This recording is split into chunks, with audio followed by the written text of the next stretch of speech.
తెలంగాణలో జరిగిన ముందస్తు ఎన్నికల్లో అధికార తెరాస ఘన విజయం సాధించింది.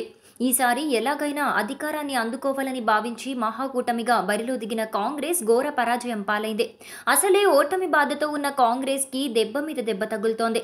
తెలంగాణలో కాంగ్రెస్ పార్టీ పరిస్థితి ఘోరంగా తయారైంది. ముందస్తు ఎన్నికల్లో కాంగ్రెస్ ఉద్దండులు సైతం ఓటమి పాలైన పరిస్థితుల్లో టీఆర్ఎస్ హవాను తట్టుకొని 19 మంది ఎమ్మెల్యేలు కాంగ్రెస్ తరపున గెలిచారు.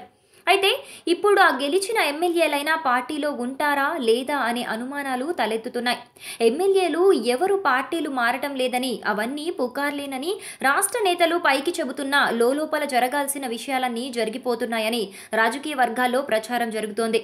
10 నుంచి 12 మంది కాంగ్రెస్ ఎమ్మెల్యేలు టీఆర్ఎస్ గూటికి చేరబోతున్నారని తెలుస్తోంది. ఇప్పటికే వీరంతా టీఆర్ఎస్ అధిష్టానంతో టచ్లో ఉన్నారని ఆ పార్టీ నేతలు ధీమాగా చెబుతున్నారు.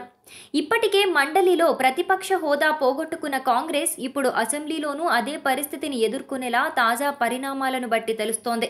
కానీ ఎమ్మెల్యేలంతా కాంగ్రెస్ లోనే ఉంటారని టీపీసీసీ ధీమా వ్యక్తం చేస్తోంది. అయితే తాజాగా కాంగ్రెస్ రాష్ట్ర నాయకత్వంపై తిరుగుబాటు జెండా ఎగరేసిన సీనియర్ నేత మాజీ కేంద్ర మంత్రి సర్వే సత్యనారాయణ మాటలు వింటుంటే టీపీసీసీ ధీమా మేకపోతు గాంభీర్యమే అని స్పష్టమవుతోంది.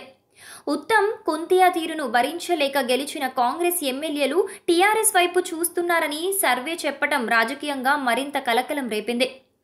కాంగ్రెస్ నుంచి గెలిచిన ఎమ్మెల్యేల్లో ఎంతమంది టీఆర్ఎస్లోకి వెళ్తున్నారో తన దగ్గర లిస్టు ఉందంటూ బాంబు పేల్చారు సర్వే. ఉత్తమ్ కుంతియాల కారణంగానే వారంతా పార్టీని విడబోతున్నారని ఆయన చెప్పారు.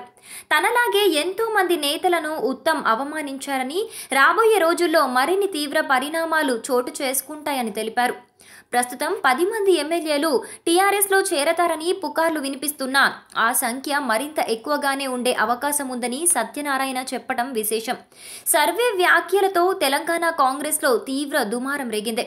టీఆర్ఎస్లో చేరే కాంగ్రెస్ ఎమ్మెల్యేల లిస్టులో ఇప్పటికే సబితా ఇంద్రారెడ్డి, శ్రీధర్ బాబు, గండ్ర వెంకటరమణారెడ్డి, జగ్గారెడ్డి వంటి వారి పేర్లు వినిపిస్తున్నాయి. సర్వే చెప్పిన లిస్టులో వీరితో మరికొందరు కూడా ఉండి ఉంటారని అంటున్నారు. వీరంతా ఎమ్మెల్యేల ప్రమాణ స్వీకారానికి ముందు రోజు గులాబీ తీర్థం పుచ్చుకోనున్నట్టు వార్తలు వస్తున్నాయి.